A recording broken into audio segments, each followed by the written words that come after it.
He didn't clear his throat. He didn't threaten.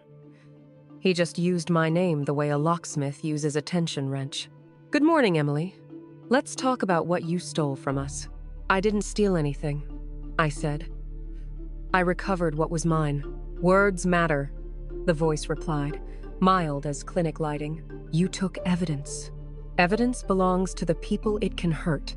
Return it, and your sister continues having a life in which commutes end where they're supposed to." "You're bluffing." A pause that let my heart listen to itself. "Open your blinds," he said. I didn't. I went to the peephole instead. The hallway curved, empty. When I came back to the window, I moved the curtain half an inch and let the morning cut a thin line across my face. Ellie's car, silver, dent on the right rear, sat 3 floors below, where she'd parked last night. A man in a maintenance vest stood beside it, pretending to check a meter that didn't exist. "I see him," I said. "You see one," the voice corrected. "Emily, if this were a movie, now you'd say something brave. If this were real life, you'd understand we budget for brave." "Then budget for me," I said, and ended the call. My hands shook. Not from fear was a given, but from fury that came on like a fever breaking. I dialed Ellie with a finger that wanted to go numb and told her not to leave the hospital, not to go to her car, not to touch anything she hadn't already touched. I heard the nurse in her rise, the calm, the list, the okay. "I'm staying put, what's going on?" I said I loved her, and that was the only honest sentence I could afford. Something thumped softly against the door. I looked through the peephole again. A padded envelope lay on the mat like an animal waiting to be fed. I opened the door 2 inches, pulled the package inside, sealed the lock again, and cut the tape with the key to a storage unit I suddenly knew I would never go back to. Inside, a burner phone, turned on, connected, counting down from 3 minutes. The wallpaper was a photo, not of me, of Clara smiling at an angle like she'd been caught off guard and chosen to make it look intentional. The timestamp was last night. The location data in the corner was 6 blocks from here. The timer hit 2:21 when the phone rang. I answered. "Your friend," the same gentle voice said, "wants to see you again. Let's not make her regret it." The line died. The timer reset to 5 minutes. A message appeared. "Bring Sable. Alone. No police. 21st and Beacon. Parking garage, level 4, southeast corner. Put the phone on the dash." I almost threw the thing in the sink. Instead, I stuck it under my arm, sprinted to the bedroom, and pulled the notebook from the tote, the drive from its foam cradle. I weighed them. Paper had mass. Silicon had consequence. I put the notebook back into the bag and slid the drive into the lining of my jacket. "Mean, not stupid," I told my reflection, and left. Very find in the menaced and deeper presentant, and less days with my known. Down with things deeper production. The garage was the kind of poured concrete catacomb every city inherits from a more naive decade. Pipes ran along the ceiling like veins. The air tasted like old rain. I parked where they told me and set the phone on the dash. Screen up, the seconds dropping like little deaths. A car door slammed 2 levels down. A motor whined. I counted 3 silhouettes in the rear view before a 4th stepped into view without a silhouette at all. Clara. She didn't wave. She walked like a person unfamiliar with her own legs. Like each knee wanted instructions the other one was tired of giving. She reached my car, leaned in, and let her head drop against the top of the window frame for 1 second, just long enough for me to see the purple fingerprint under her left eye. "Get out," she said. "I thought they wanted me to." "They do," she said, and her eyes did a quick scan of the rear view, checking angles like a professional. "Get out now." I stepped into the air that had spent all morning collecting dust. She wore the same clothes as yesterday. Her hair was tied back with something that wasn't a hair tie. Her smile was a line cut into stone. "You okay?" I asked. "No," she said, and the truth of it landed in my chest with a sound. "Do you have it?" I brought the notebook. "Good," she said, nearly smiling. That's not what they want. The drive. She said. They want the thing that can live everywhere at once. Behind us, the elevator dinged.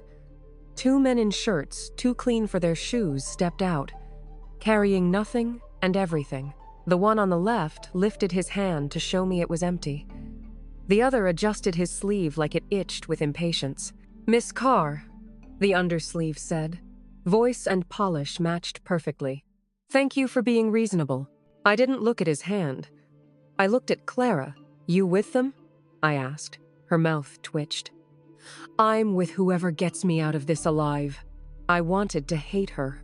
I wanted to not want that to be me. Undersleeve spread his hands at the concrete like it belonged to him. "You have something delicate," he said. "We have people who can hold delicate things without breaking them.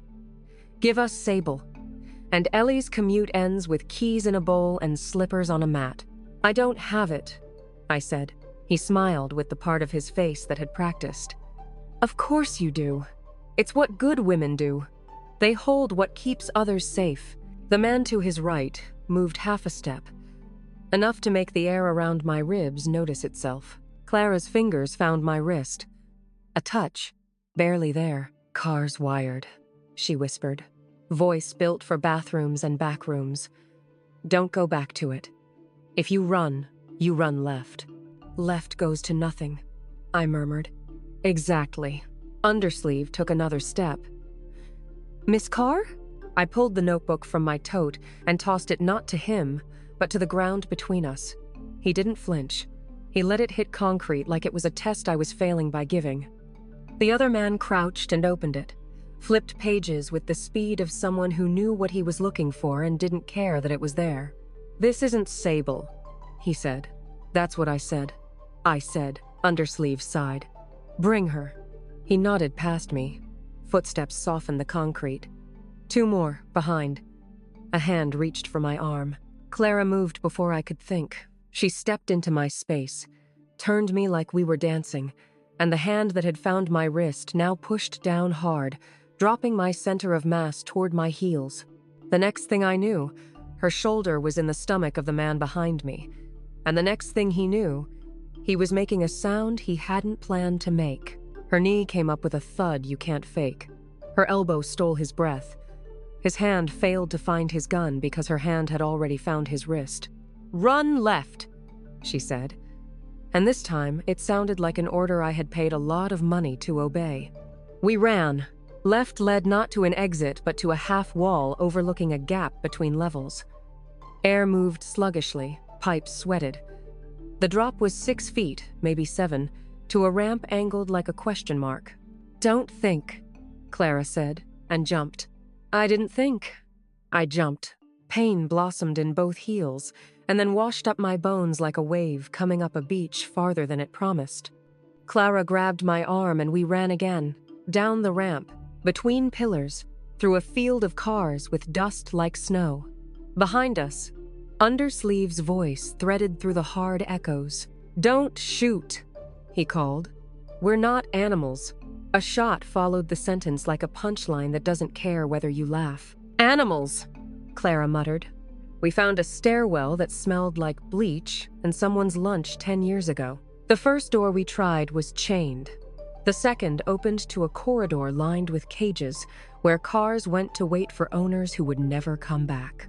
Clara yanked me through, locked it behind us with a piece of rebar that had spent its previous life doing something more boring. "Keep moving," she said. My lungs burned. My legs remembered gym class with a petty kind of resentment. We cut through the cages and found another stair, then a door, then light the kind that says the world will keep being the world, no matter who's running in it. We spilled onto the street 1 level below the garage entrance and kept going for 2 blocks, then 3. Clara didn't look back. She turned into an alley that had learned to hide things and stopped finally behind a dumpster whose smell could have protected us by itself. I braced my hands on my knees and tried to pull air out of concrete. "What?" I began. "They wanted to kidnap you for trade," she said. "Or use you as a remote to push Michael's buttons until he found the drive. He doesn't have it." "I know," she said. They don't. The world narrowed to just her face for a second, the bruise, the split at the corner of her lip, the way she held herself, like if she relaxed too much the day would fall through her. "I'm sorry," she said. "For what?" "For bringing this to your door." "You brought the warning," I said. They brought the door. Her eyes were not kind, but they were honest. "We need to move you," she said. "You can't go back to your place. And if you're thinking about Ellie—" "I was," I said. "She's safe for now," Clara finished. "Hospitals are hard to penetrate without paperwork. They'll keep pressure on you, not her, until you make a mistake." I let the words sit until they shaped the truth. "Where do we go?" Clara hesitated. "There's a place," she said. "Not mine. A friend's. Someone who hates them for his own reasons." "I don't trust me," she said, and laughed once, a brittle sound. "I wouldn't either. But you're going to have to trust something, Emily." "Then I choose the thing in front of me," I said. Her eyes did that soft flicker they did when she wanted me to think she was surprised. "Okay," she said. "Then we move. She's Sikh. Conspate of the word. By know the coast Hassan." The safe house was above a camera repair shop that sold film to people who liked the way their own hands looked when they did slow things. The door upstairs had been red once. Now it was the color of a memory of red. Inside, a couch too clean for the rest of the room. A table scarred from conversations. Shelves with books whose spines had learned to lean. "Remove shoes," a voice said from the kitchen. A man with hair like he'd argued with it and lost came out holding a dish towel. He took one look at Clara and let all the questions happen in his eyes before any of them reached his mouth. "You're late," he said. "And bleeding." "I'm not bleeding," she said. "You're always bleeding," he corrected. And then he saw me. "You must be the problem." "Emily," I said. "Obviously," he said. "I'm Owen. I fix things until they're broken in my direction." He set the towel down, walked past us, checked the window, the door, the stairwell, his phone. Satisfied with the order of the edges of his life, he returned to the couch and sat on it like he hardly ever sat down. "Tea?" he asked, like this were an afternoon, not a knife. We drank tea. I told the story. He didn't interrupt except to ask one question that told me whose side his teeth woke up on each morning. "What does Sable actually contain?" he said. "You've seen 2 directories, maybe 3. The ledgers are obvious. The videos, not as obvious. What else?" "I haven't had time to see everything," I admitted. "I saw a folder labeled Jaguar. Surveillance tapes, meetings, people who don't like to be seen doing business in light." Owen smiled, but not at me. "That's not surveillance," he said. "That's insurance." Clara watched me like she was trying to memorize which thoughts made which shadows move across my face. "We have to move the drive," she said. "They know you have it." "They suspect," Owen corrected. "Suspicion is a currency you can spend once." "Where do we move it?" I asked. Owen stood and went to a cupboard I'd assumed held mugs. It held a safe, the color of consequences. He spun the dial like a pianist warming up and opened it to reveal nothing. No neat stacks of cash, no second passports, just a single, ordinary paperback copy of a cookbook. The kind you can buy at a fundraiser run by people who use the word savory with intent. "Unromantic," I said. "The only kind of romance I practice," he said, and handed me the book. "Hollow. Hide the drive inside. We'll walk it somewhere no one expects to matter." "Where?" "Your house," Owen said. I stared. "They're watching it." "Exactly," he said. "They'll expect a burner storage unit, a friend's drawer, a bank you don't use. They won't expect you to hide it somewhere they've already decided belongs to them." "It's too risky," Clara said. "It's the only kind of risk we can afford," Owen said. Clara looked at me. I looked at the cookbook. The idea had an ugly kind of elegance. "What if they search?" I asked. "Then you'll tell them it's a recipe for something they don't know how to make," Owen said. And you'll look bored while you do. Clara almost smiled. She can do bored, she said. I held the book. It felt like nothing. It felt like a choice. We'll need a decoy, I said. Something to let them think they got what they wanted. Owen's mouth went sideways. Now you're speaking a language I like. We spent the next 2 hours making something that looked like Sable to anyone who hadn't met Sable at a family reunion. Owen cloned directory trees from 1,000 open-source projects and hid them under file names that would frustrate a god. Clara wrote a readme that would pass a quick glance and fail a longer one just late enough to get us where we needed to be. Where do we need to be? I asked. Gone, she said. We wrapped the real drive in anti-static plastic and slid it into the cookbook. The decoy we taped under the sink in Owen's bathroom with the kind of duct tape that becomes a religion when everything else stops working. Then Owen packed a bag with nothing in it and handed it to me. You're going home, he said. You're sure? No, he said. But I'll be less sure if you don't. Clara touched her lip and winced. I'm going with her. Owen nodded once, like he wanted to say something he didn't want us to hear. Try not to get seen together, he said.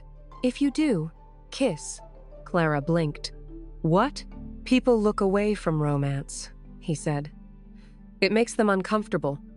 They'll read you as drama, not logistics. Is that how you survive? I asked. It's how I buy groceries, he said, and turned back to the window before the city could change its mind about us. For you.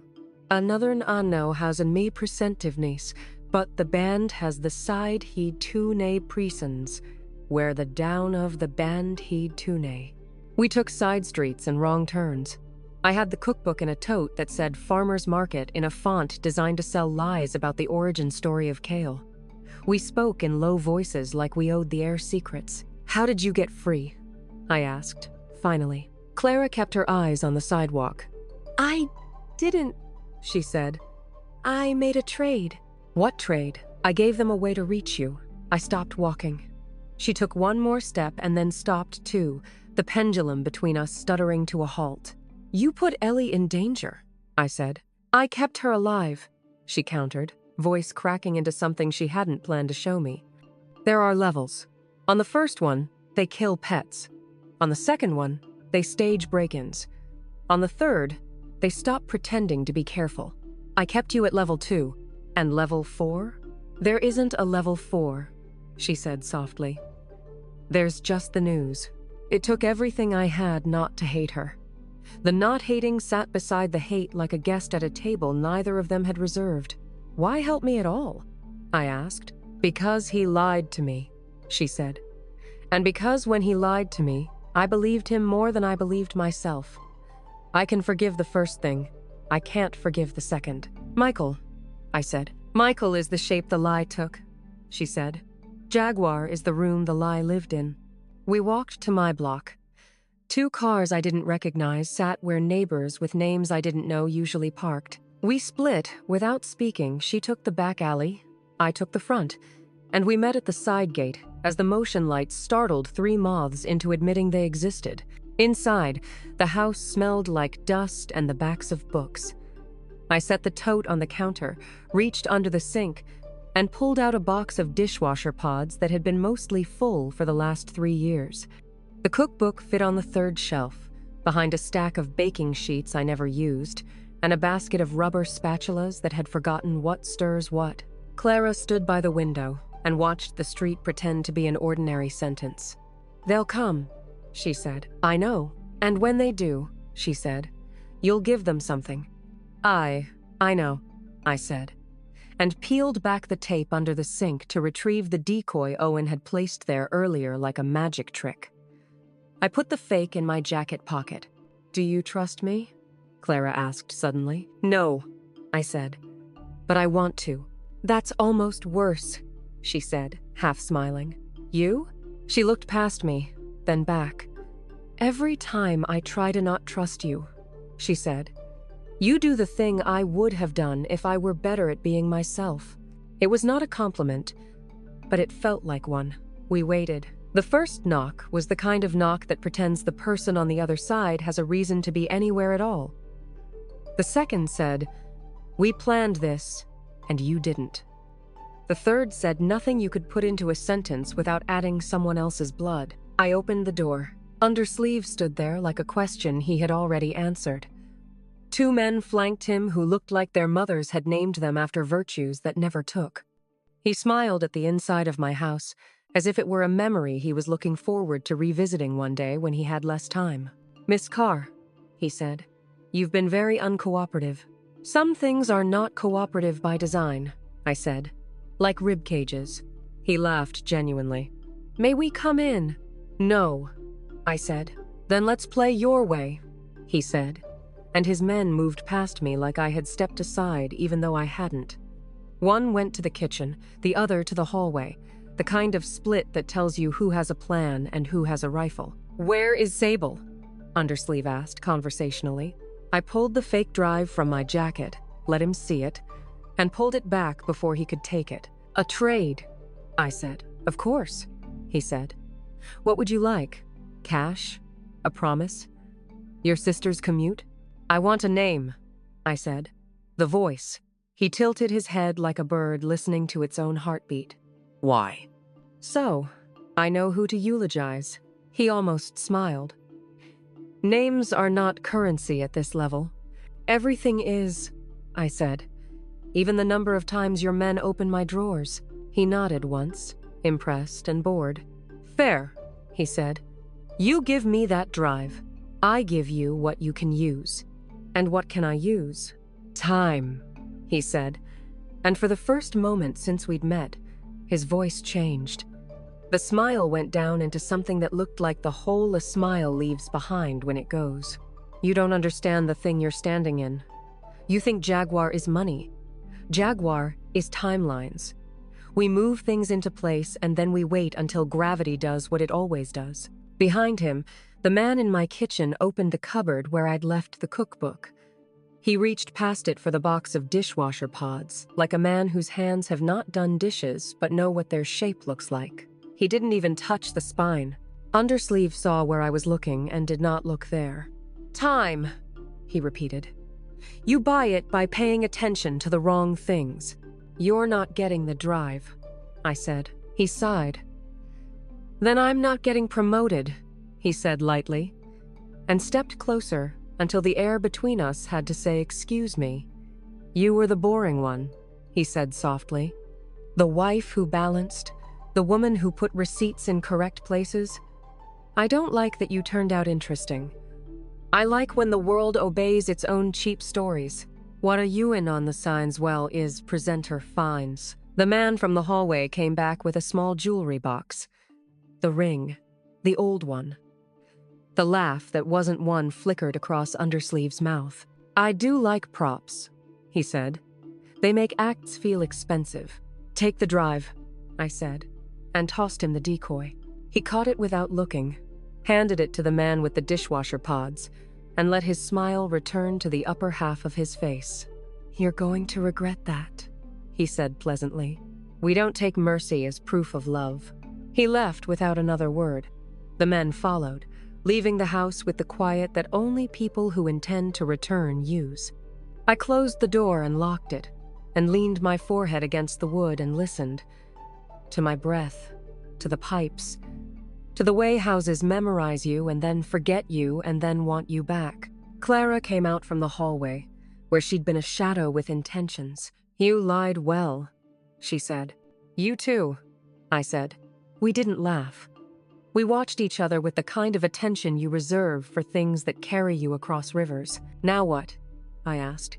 "Now we make them think they won," she said. "We wait for them to realize they didn't. And when they do, we'll be somewhere else." "Where?" She looked at the cookbook, then at me.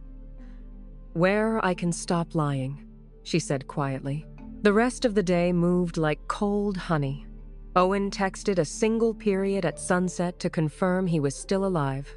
Ellie sent a photo of an IV bag with a sticker on it that said, "You're doing amazing, sweetie."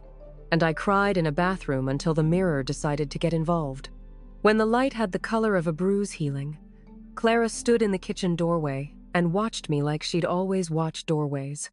"You can sleep in the bedroom," I said. I don't sleep, she said. Then you can keep me from thinking I'm sleeping, I said, and she almost smiled. We ended up on the couch. The distance between us was a polite cough. The distance between our lies was smaller. How did you end up with him? I asked. She stared at the ceiling like it had a plot. He found me through work, she said. A pitch. I thought he wanted my mind. He wanted my lack of family. You have a mother, I said. Do I?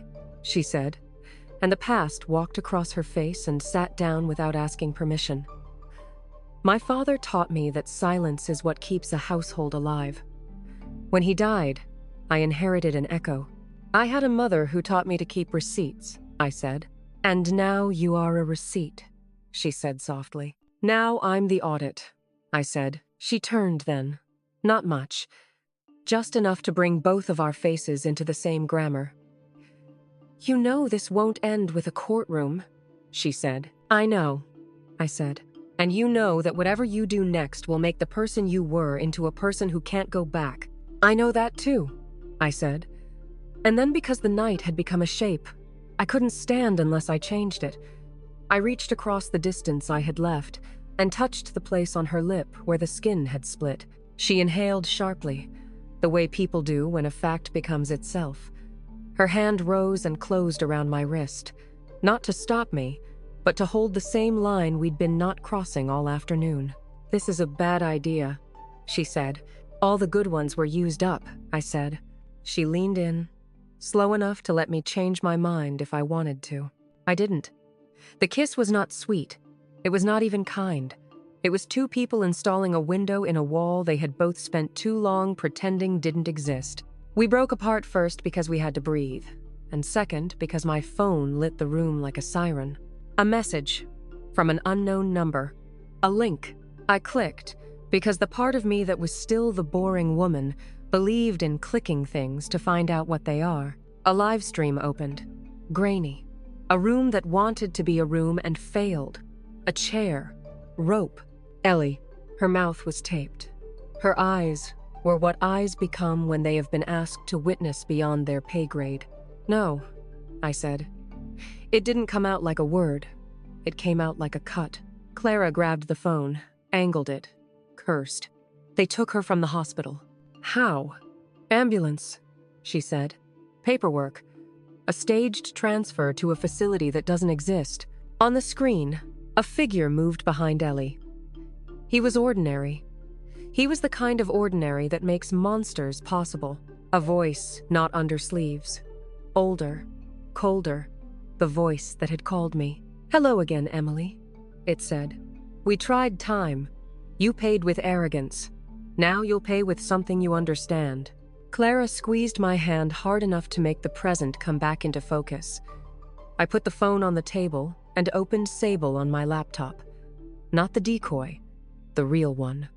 I found the folder labeled Jaguar, and the subfolder labeled Athlon, and the subfolder labeled Moss, and the file I had not opened yet because I didn't want to know it existed. A ledger of payouts. Not money, votes, contracts. Who moved where, when, which paper was signed, and which person stopped calling their mother. Names, numbers, timestamps. The skeleton of a city that had been wearing living skin for 20 years. We go public, I said.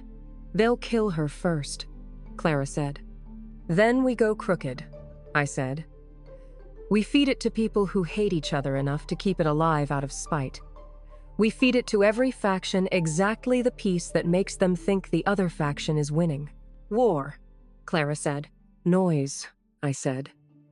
Loud enough to buy 2 hours, Owen called. I put him on speaker and told him in 3 sentences what had become of the world. Don't go to the police, he said. Half of the command staff is on that ledger.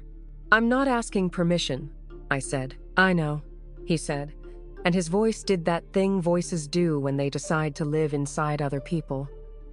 There's a man named Lovick at Channel 9. He hates the mayor more than he loves standards. Send him the councilman clips. Copy a junior at the Attorney General's office who thinks he's a whistleblower but is really a ladder. And M? What? If you don't hear from me in an hour, Assume the shop is gone. Don't. He ended the call. I sent the files. I sent them raw. I sent them edited. I sent them commented by a fake person who sounded like someone who would be believed. I sent them with the timestamps I knew would align with a speech scheduled for the evening news. I sent them like the city was a stomach and I wanted it to throw up on live television. Then I looked at Clara. How do we get Ellie? I asked. She looked at the live stream, then at me. We give them what they asked for, she said. And we break the handle of the door on our way out. He's so things where. They want the drive. They want the only copy of the drive, she said. So we give them the real drive and make sure it doesn't matter that it's real. I already uploaded enough to hurt them, I said. Not enough to kill them. Good, she said. Dead men make funerals. Wounded men make mistakes. Where? I asked. Where do we take it? Clara stared at the stream. Behind Ellie, on the wall, something flickered blue, intermittent, not part of the room. A reflection. Letters. I leaned in until my eyes watered. RC12. I read aloud. Clara's mouth opened. That's a warehouse code. Where? Riverside Corridor, she said. Unit 12. How do you know? Because I was there when they taught me how to lie, she said. And because I don't forget doors that don't like me. We moved. There wasn't time to plan. There was only time to choose. I put the cookbook in a tote bag with 3 other cookbooks and a folded towel. Clara put a gun in her waistband with the kind of intimacy that made me slightly afraid of both of them. I wrote a note to myself and put it in the freezer, because that's where people find things when they already know they've lost. Then we left the house by the back door, stepping over our own personalities like shoes. The Riverside Corridor used to be the kind of place where cities store trash until the concept of trash becomes philosophical. Now it was warehouses with numbers and trucks with reasons. We parked 2 blocks away and walked until the numbers became letters, and the letters agreed with the ones that had cracked across the live stream. RC12 was a concrete sermon. 1 door, 1 camera, 1 assumption, that you come here because you are expected and you leave because you are allowed. Wait here, Clara said. No, she looked at me. Whatever she saw, it made a decision for her. Okay, she said, and slid her fingers through mine.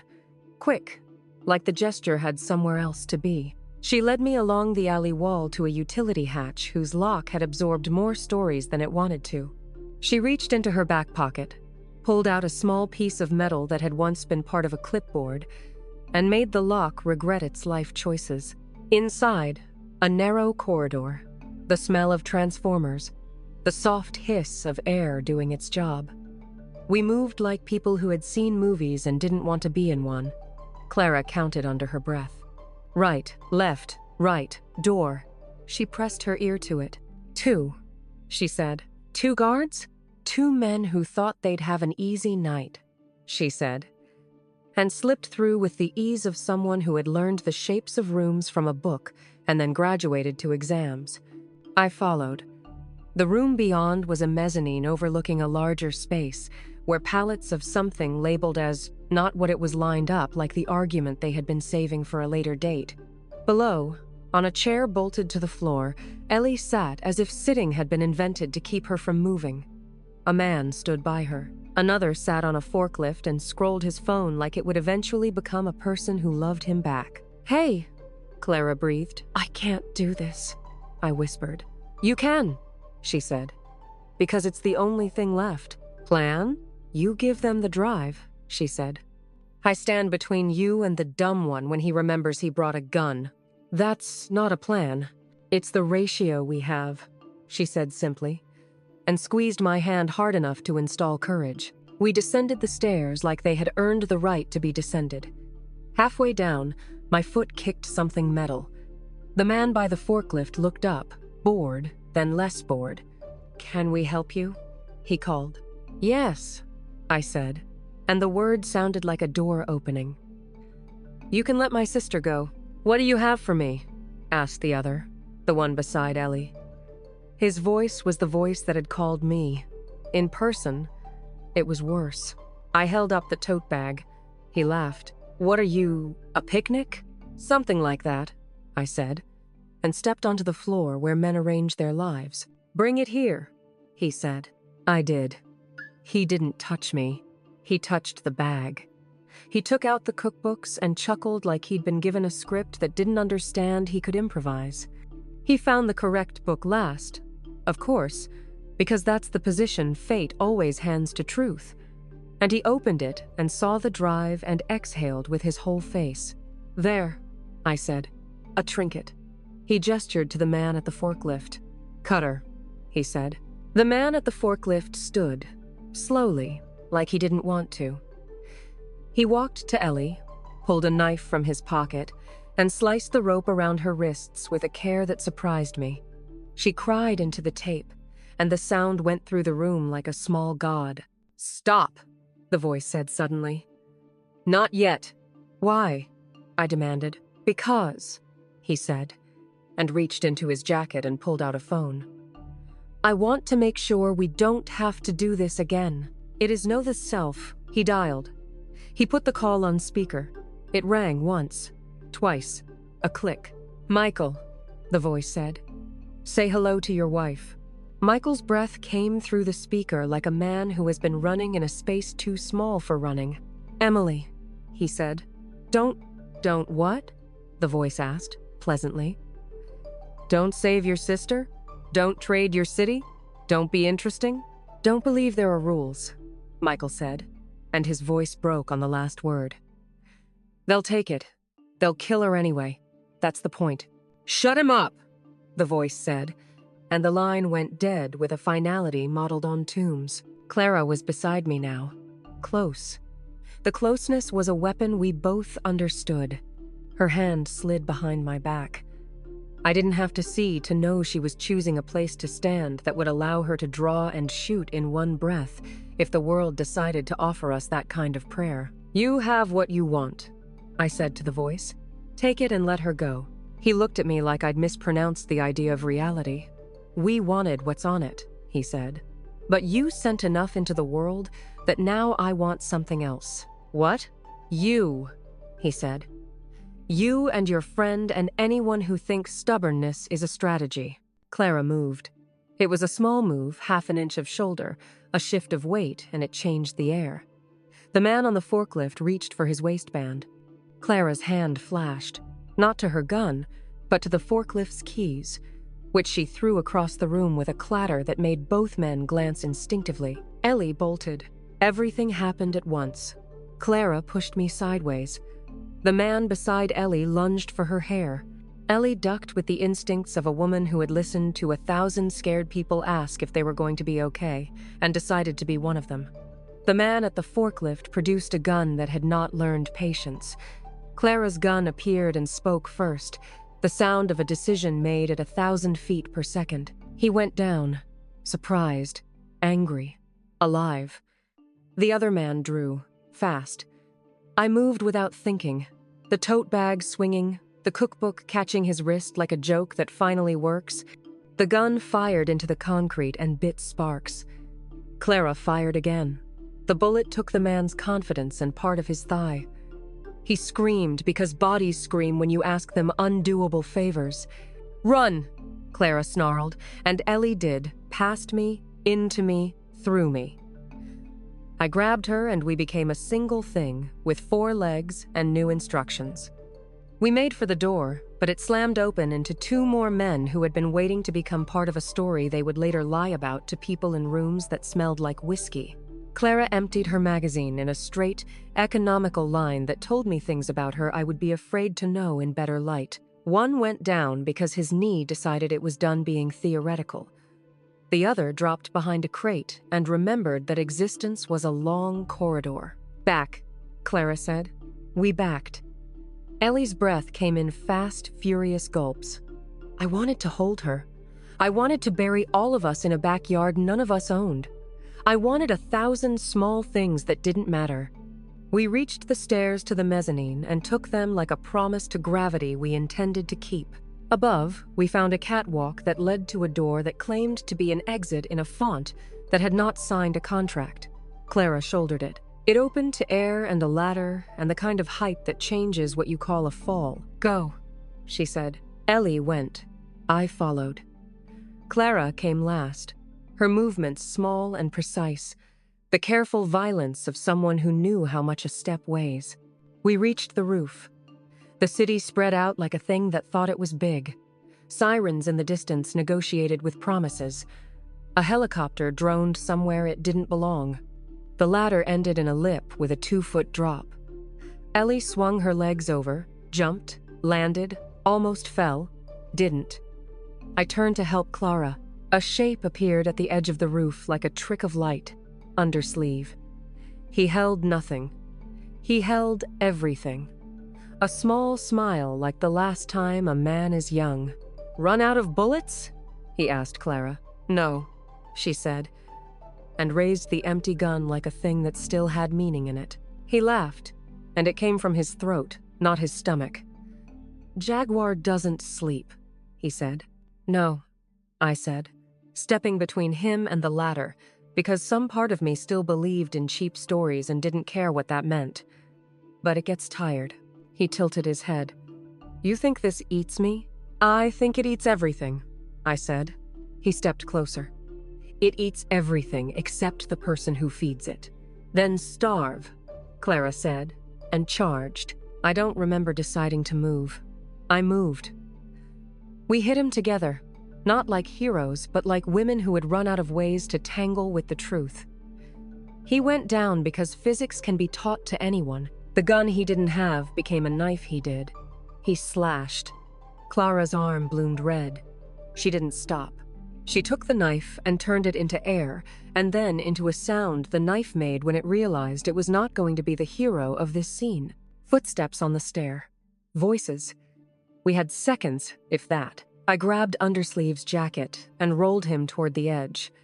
Not to throw him, not to keep him, just to put him somewhere he had to think about falling instead of talking. "Emily," Clara said, and her voice had the shape of a thing I would keep if I survived. I turned. She pressed something into my hand. Cold, smooth, the real drive. The cookbook had been a performance. The performance had been real. "Take it," she said. "What? No. Take it to Owen," she said. "If he's gone, take it to Lovick. If Lovick is gone, take it to the kid at the AG's office who looks like he hasn't been asked to lie yet. If he's gone, Clara." She leaned in and kissed me, quick, fierce. Nothing elegant about it, everything necessary. "If I'm gone," she said, "don't make me into a story. Make me into a file." Boots crashed onto the roof. Shapes, commands, guns that had never been used for kindness. Clara shoved me toward the ladder. I grabbed Ellie and we went over the lip and down the rungs and into the air that smelled like the summer I had because this one was still deciding. Above us, voices made the kind of music men make when they think they can shout control into existence. A shot, another. A sound like a body remembering gravity is not a metaphor. We hit pavement. We ran. Around the corner, a black sedan idled. A man I didn't know sat at the wheel. He leaned across and opened the passenger door like this was a favor and he wanted to be thanked later. "Get in," he said. "Owen sent me." "How do I know that?" I asked, because I wanted to delay fate just long enough to give it a chance to change its mind. He looked at me and said, in Owen's flat, dry tone, "Remove shoes." I shoved Ellie into the back seat, climbed in after her, and slammed the door. The car moved. The warehouse slid past us like a problem we had asked to come back later. I turned in my seat and looked at the roof until I couldn't. No figure appeared at the edge. No hand waved. No woman leaned over to say the line in this scene that would make sense of it. My phone buzzed. A message from an unknown number. "You think this is a cliffhanger?" it said. It isn't. It's a ledger. The car sped up. The city unspooled. Ellie sobbed into her hands until the sound turned into something else. I held the drive. It was small enough to swallow. It was big enough to name a universe. Beside me, the driver glanced at me with eyes that had decided to be honest at a career cost. "Where to?" he asked. I looked at the drive, then at Ellie, then at the road that had been waiting for a name. Home, I said, and tasted the lie. Okay, he said, and didn't ask which one I meant. Behind us, sirens negotiated with chances. Ahead, the evening news spun up a graphic that would change the way people said the word city for the next 10 years. On a roof, a woman who was not used to praying decided to try for once and hoped there was a god of leverage. The sedan took a left, and somewhere in a room that did not want to be a room, a voice said to a phone, "Fine, we'll use Michael."